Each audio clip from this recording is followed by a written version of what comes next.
कहानी की शुरुआत एक ओल्ड मैन से होती है जो अपनी पेन से लिख रहा होता है। खुद को चार्टिया वॉन डे क्रेम्सली अनॉक्स एम्पायर का महान चांसलर के रूप में इंट्रोड्यूस करता है। चार्टिया खुद को एक वफादार सर्वेंट के रूप में डिस्क्राइब करता है जिसने वैम्पायर्स के राजा के रूप में राज करने की महिमा के बजाय अपने मास्टर की सेवा करने के सुख को प्राथमिकता दी। एक मैजिक बुक खुली हुई दिखाई देती है जो एक कॉम्प्लेक्स मैजिक सर्कल के ऊपर मंडरा रही है और चार्टिया घोषणा करता है कि वह अपने मास्टर की असीम अचीवमेंट्स को दर्ज करने के लिए इस रिकॉर्ड को आगे की जनरेशन के लिए छोड़ना चाहता है। रिकॉर्ड की शुरुआत एक महान घटना का वर्णन करते हुए होती है। एक दिन आकाश में पर्पल बिजली की एक विशाल चमक के बीच एक व्यक्ति अचानक कहीं से प्रकट होता है जो किसी दूसरी दुनिया से आया था। यह व्यक्ति, जिसके साथ एक विशाल ड्रैगन भी था, ने अर्क्स कॉन्टिनेंट पर अटैक शुरू कर दिया। इस अटैक के बाद बड़ी भीड़ उत्साहपूर्वक अर्क्स एम्पायर के सम्राट की जय जयकार करती हुई दिखाई देती है जो उनकी जीत का उत्सव मना रही थी। चांसलर चार्टिया अपने मास्टर एम्परर के पास जाता है, उन्हें बधाई देता है और अत्यधिक खुशी के साथ कहता है कि इस जीत के साथ सभी डिमेंशन उनके चरणों में हैं। लेकिन एम्परर उदासीनता से दोहराता है, सभी डिमेंशन।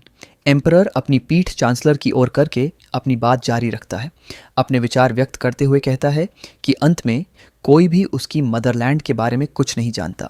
चार्टिया उसे चिंता के साथ देखता है, सोचता है कि उसे क्या हुआ है। चार्टिया कहानी का वर्णन फिर से शुरू करता है, यह बताते हुए कि यह व्यक्ति उसका मास्टर है और जिस दिन वह अपीयर्ड हुआ उसने केवल 50 वर्षों में विशाल कॉन्टिनेंट को जीत लिया। चार्टिया अपने मास्टर की असाधारण क्षमताओं का वर्णन करता है। वह एक ऐसा पर्सन है जो केवल एक विचार से लाखों अनडेडीज को कंट्रोल कर सकता है और उसकी स्वॉर्ड मैसनशिप की स्किल पहाड़ों को चीर सकती है और समुद्रों को काट सकती है। यह मास्टर अनॉक्स एम्पायर के एम्परर के रूप में जाना जाता है और वह एक ऐसी आपदा है जो किसी दूसरी दुनिया से उतरी। वह इमॉर्टल है और अनडेडीज का किंग है जो लोगों पर शासन करता है। चार्टिया पुष्टि करता है कि उसे जितने भी नामों से पुकारा गया उनमें से कोई भी उसके अपने नाम से अधिक उपयुक्त नहीं था। अनगिनत प्राणी उसकी प्रचंड शक्ति के सामने घुटने टेकते थे और जो मूर्ख उसका विरोध करते थे उन्हें अनडेड बनाकर उनसे अनंत काल के लिए काम कराया जाता था। कोई भी और कुछ भी उसकी महिमा के सामने टिक नहीं पाया। उसने कॉन्टिनेंट को डिस्ट्रॉय करने वाले ड्रैगनों को हराया, डीमन किंग और डीमन वर्ल्ड के 7 आर्क ड्यूक्स को, हेवनली डीमन और head of the martial arts world alliance, और यहाँ तक कि वर्ल्ड ट्री की रक्षा करने वाले किंग ऑफ स्पिरिट्स को भी। और निश्चित रूप से अनॉक्स कॉन्टिनेंट से जुड़े सभी डिमेंशन उसके चरणों में गिर गए। लेकिन चार्टिया सोचता है कि उसके जैसा एक हम्बल पर्सन अपने मास्टर की इच्छा को कैसे समझ सकता है, क्योंकि वह वास्तव में जो चाहता था वह कुछ और ही था। वह केवल अपनी होमलैंड अर्थ पे जाना चाहता था। सभी डिमेंशन में भटकने के बावजूद अपनी होमलैंड पर वापस लौटने का रास्ता न ढूंढ पाने के बाद एम्परर ने अपने अधीन सभी गॉड्स ऑफ वॉर को बुलाया। अपने सिंहासन से उसने अपने फॉलोअर्स को संबोधित किया, उनसे सुनने की अपील करते हुए घोषणा की कि वह थक गया है और अब गहरी नींद में जाना चाहता है। उसके फॉलोअर्स स्तब्ध रह गए और उनमें से एक ने सोचा कि इस निर्णय का क्या अर्थ है, जबकि एक अन्य, जो एक कंकाल जैसे लिच की तरह दिखता था, ने दृढ़ता से कहा कि उनके मास्टर के रूप में वे उसके लिए वापसी का रास्ता ढूंढना जारी रखेंगे। लेकिन एम्परर ने जवाब दिया, अब वापस लौटने का क्या मतलब है, यह समझाते हुए कि उसकी होमलैंड छोड़े हुए लगभग 300 वर्ष बीत चुके हैं। उसने कहा कि उसके परिवार और दोस्त, जिन्हें वह बहुत याद करता है, निश्चित रूप से बूढ़े हो गए होंगे, बीमार पड़ गए होंगे और सभी मर गए होंगे। एम्परर ने निष्कर्ष निकाला कि अब बहुत देर हो चुकी है।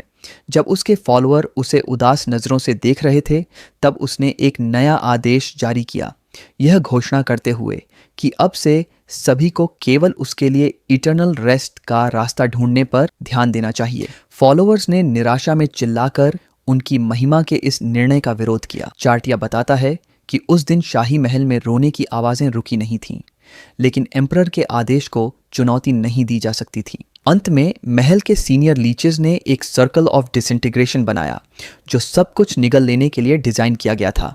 एम्परर ने उस मैजिकल सर्कल की ओर देखा, टिप्पणी करते हुए कि उसे लगता है कि अब वह उन सभी को फिर से देख सकेगा। केवल इन शब्दों के साथ उसका मास्टर अकेले मैजिकल सर्कल की ओर चल पड़ा।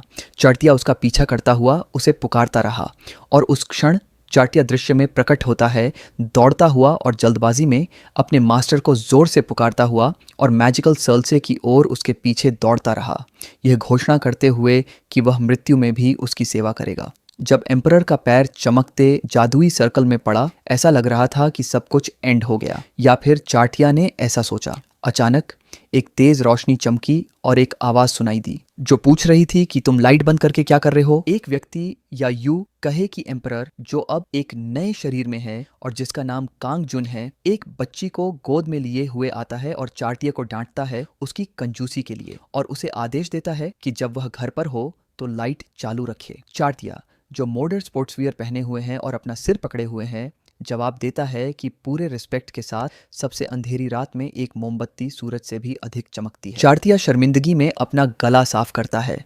फिर चाटिया अपने मास्टर से पूछता है कि इतनी देर रात को वह सो क्यों नहीं रहा है।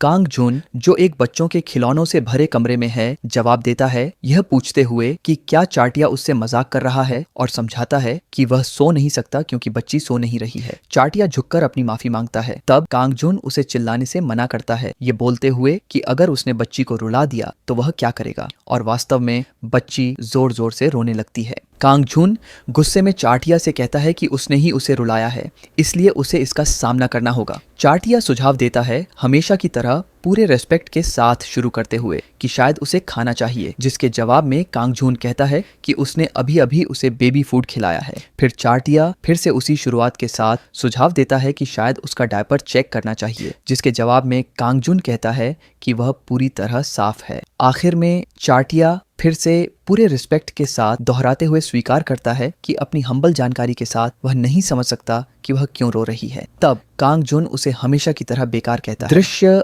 चाटिया के पास लौटता है, जो अपने रिकॉर्ड में लिख रहा है, और जब वह लिख रहा होता है तभी एक इमरजेंसी कॉल आता है जो उसे चौंका देता है। कांग जुन की आवाज देर रात के नाश्ते की डिलीवरी की घोषणा करती है और बताती है कि उसकी बहन ने उनके लिए इसे ऑर्डर किया था। चाटिया की आंखें नाश्ता शब्द सुनकर उत्साह से चमक उठती हैं और कांग जुन समझाता है कि यह चिकन है। तब क्रेमली चिकन चिल्लाते हुए कमरे से बाहर भागता है और अपनी खुली किताब को पीछे छोड़ देता है। चाटिया अपनी किताब में नैरेशन जारी रखता है, जिसमें वह बताता है कि जादुई सर्कल की विफलता के कारण उसका मास्टर एंड में अपनी उस होमलैंड पर लौट आया जिसकी उसे इतनी लालसा थी। वह लिखता है कि इस स्थान पर एक ऐसी उपस्थिति थी जिसकी उसके मास्टर ने कभी कल्पना भी नहीं की थी, खासकर इसलिए क्योंकि वह कभी मैरिड नहीं था और ना ही उसकी कोई लवर थी।